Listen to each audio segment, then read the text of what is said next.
Hello मेरे प्यारे दोस्तों, कैसे हैं आप सभी दोस्तों। आज हम फिर से एनसीईआरटी क्लास 10 मैथ की एक्सरसाइज 1.1 रियल नंबर्स के क्वेश्चन नंबर 3 को सॉल्व करने जा रहे हैं। और क्वेश्चन नंबर 3 में आपको बोला गया है कि अभाज्य गुणनखंड विधि द्वारा निम्नलिखित पूर्णांकों के एचसीएफ और एलसीएम ज्ञात कीजिए। ठीक है दोस्तों, एक कनेक्शन बनना ज़रूरी होता है।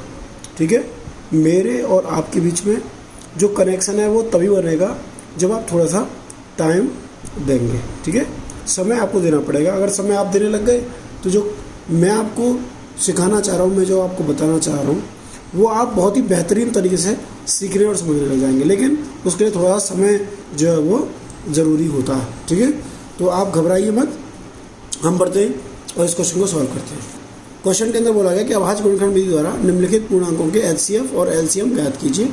12, 15, 21 पहला क्वेश्चन है। 12, 15, 21 दूसरा है 17, 23, 29 और तीसरा है 8, 9 और 25। ठीक है, तो हम हल करते हैं।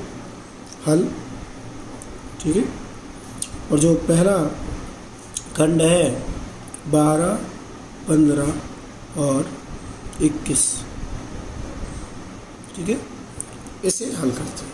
ओके, तो आपको पता ही है कि जो 12 होता है उसके फैक्टर क्या होते हैं। 12 के फैक्टर होते हैं 2 गुणा 2 गुणा 3, 3 दूनी 6 दूनी 12। अगर हम 15 की बात करें, 15 के फैक्टर क्या होंगे 3 गुणा 5। अगर हम 21 की बात करें, 21 के फैक्टर क्या होंगे 3 गुणा 7।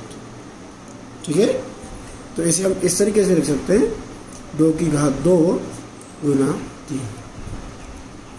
इसे हम इस तरीके से लिख सकते हैं 3 की घात 1 गुणा 5 की घात 1। और इसे हम ऐसे भी लिख सकते हैं 3 की घात 1 गुणा 7 की घात 1। ठीक है, यहाँ भी मैं 1 लिख देता हूँ। अब जब हम आगे देखेंगे और हमें एचसीएफ निकालना होगा इन संख्याओं का, एचसीएफ की अगर हम बात करें, एचसीएफ हाईएस्ट कॉमन फैक्टर, तो मैंने आपको बताया था कि एचसीएफ में हमें इन संख्याओं के हाईएस्ट कॉमन फैक्टर को लेना पड़ता है, लेकिन जो पावर होनी चाहिए वो लोएस्ट होनी चाहिए। ठीक, तो यहाँ ऐसी कौन सा नंबर है जो इन तीनों संख्याओं के जो फैक्टर्स हैं उसके अंदर आ रहा है। तो आपको दिखाई दे रहा होगा कि 2 यहाँ है, तो क्या 2 यहाँ है? नहीं है। यहाँ है? नहीं है। 3 यहाँ है, क्या 3 यहाँ है इस फैक्टर में? हाँ है, ये रहा। और 3 है इस फैक्टर में? हाँ, ये रहा। तो 3 ही एक ऐसा अभाज्य संख्या है जो तीनों फैक्टर्स में आपको देखने के लिए मिल रही है, और उसकी पावर जो है वो लोएस्ट 1 है। ठीक है, लोएस्ट पावर जो है वो 1 है। ठीक, तो हम बोल सकते हैं कि जो एचसीएफ होगा वो क्या होगा 3 होगा। ठीक, अब हम बात करें एलसीएम की। ठीक है, लोएस्ट कॉमन मल्टीपल की अगर बात करें तो लोएस्ट कॉमन मल्टीपल में हमें क्या करना है, हमें जो फैक्टर दिए गए हैं, ठीक है, उनको बारी बारी से लिखना है सभी को, लेकिन ये ध्यान रखना है कि जो पावर आए वो हाईएस्ट आए। ठीक, जैसे आपको यहाँ दिखाई दे रहा है कि यहाँ 2 है, 2 की घात कितनी है 2, तो हम यहाँ लिखेंगे 2 की घात 2। ठीक है, गुना आपको दिखाई दे रहा है कि 3 की घात यहाँ 1 है, 3 की घात 1 है और 3 की घात 1 है, मतलब हाईएस्ट पावर जो है वो क्या है 1 है। तो हम यहाँ क्या लिख सकते हैं 3 की घात 1। आगे आगे कौन सा ऐसा अभाज्य संख्या जो इन मल्टीपल्स के अंदर आ रही है, तो 2 हो गया, 3 हो गया। ठीक है, अब रह गया 5, तो हम यहाँ लिखेंगे 5 की घात 1।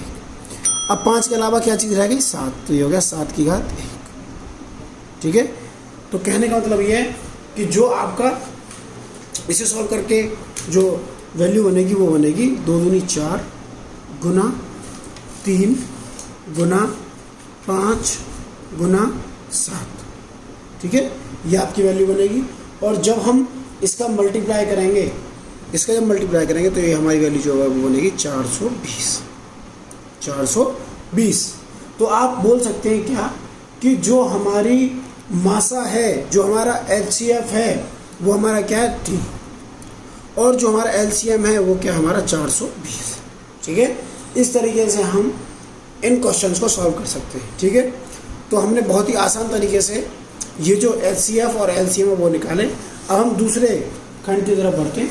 दूसरा खंड आपको क्या दिया गया, देखिए यहाँ जो चीज़ें हैं वो आपको और ज़्यादा क्लियर हो जाएंगी। देखिए मैथ्स जो है वो क्या मांगता है, मैथ्स जो है वो सिर्फ आपसे मांगता है प्रैक्टिस। ठीक है, अगर आप प्रैक्टिस करते रहेंगे तो आपकी सारी चीज़ें जो हैं वो सही हो जाएंगी, और आप प्रैक्टिस नहीं करेंगे तो चीज़ें जो हैं वो कहीं ना कहीं आपको परेशान करने लगेंगी। तो दूसरे खंड में अगर आप देखिए क्वेश्चन जो है बोला गया है 17, 23 और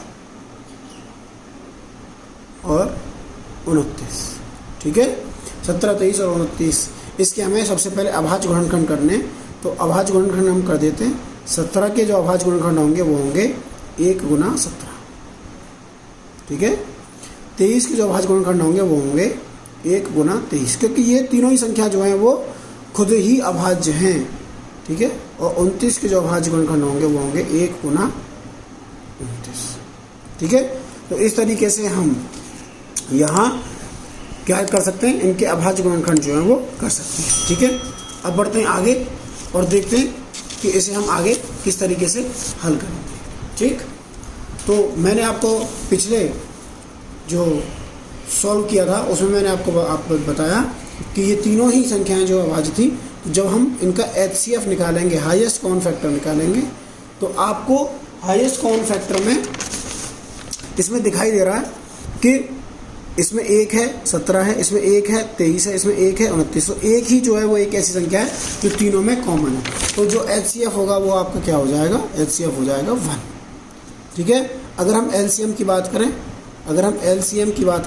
तो LCM में हमें क्या करना है, हमें हाईएस्ट पावर लेनी है इसकी। ठीक है, हाईएस्ट पावर लेनी है, तो यह हमारी हाईएस्ट पावर क्या आ जाएगी, 1 गुना 17 की घात 1 गुना 23 की घात 1 गुना 29 की घात 1।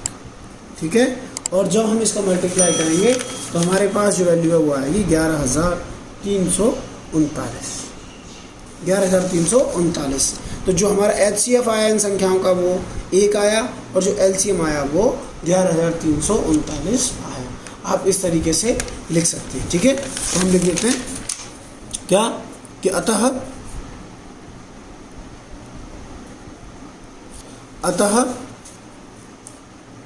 जो मासा है, मासा HCF वो है 1, और लसा LCM है 11,339।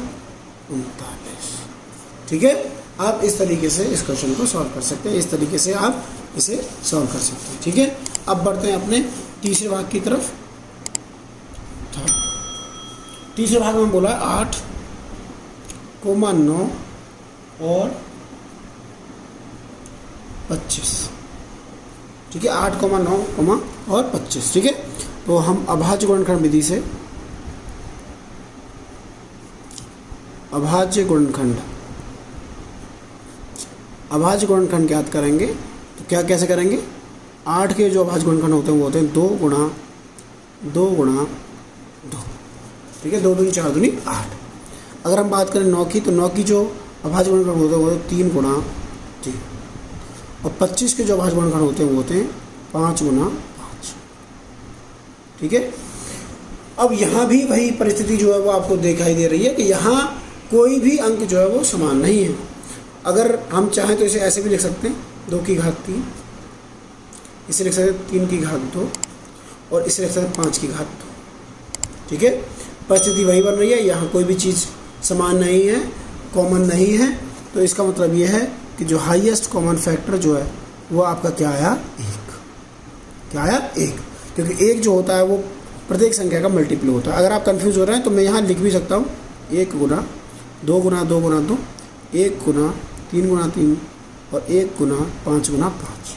ठीक है, अगर हम बात करें LCM की, तो LCM में हमारा क्या होगा, LCM में आपको पता है कि हमें जो फैक्टर्स होते हैं वो सभी लेने होते हैं और हाईएस्ट पावर लेनी होती है। तो यहाँ आपको दिखाई दे रहा है कि हाईएस्ट पावर जो क्या है वो 2 की घात 3 है, 2 की घात 3 गुना यहाँ कितना 3 की घात 2, तो यहाँ 3 की घात 2, और यहाँ 5 की घात 2, तो यहाँ हम लिखेंगे 5 की घात 2। तो इसे हम सॉल्व करके लिख सकते हैं 8 गुना 9 गुना 25, 8 गुना 9 गुना 25। जब आप इसे सॉल्व करेंगे तो आपके पास जो वैल्यू आएगी वो आएगी 1800। ठीक है, तो इसका अर्थ हुआ अतः जो संख्याएं हैं उनका मासा वो आया है 1 और लासा जिसे हम LCM भी बोलते हैं वो आया 1800। ठीक है, तो ये हमारे क्या हो गए आंसर। ठीक है, ये हमारे क्या हो गए आंसर हो गए। ठीक, तो आप इस तरीके से जब क्वेश्चन को सॉल्व करेंगे तो ये तरीका जो है वो बहुत ही आसान है। आप इस तरीके को अपने जहन में बसाकर सारी चीज़ों को सॉल्व कर सकते हैं। ठीक है, तो दोस्तों मैं आपसे यही विदा लेता हूँ। अगर आपको ये वीडियो पसंद आई हो तो आप इसे लाइक कीजिए और शेयर कीजिए। ठीक है, बहुत बहुत धन्यवाद।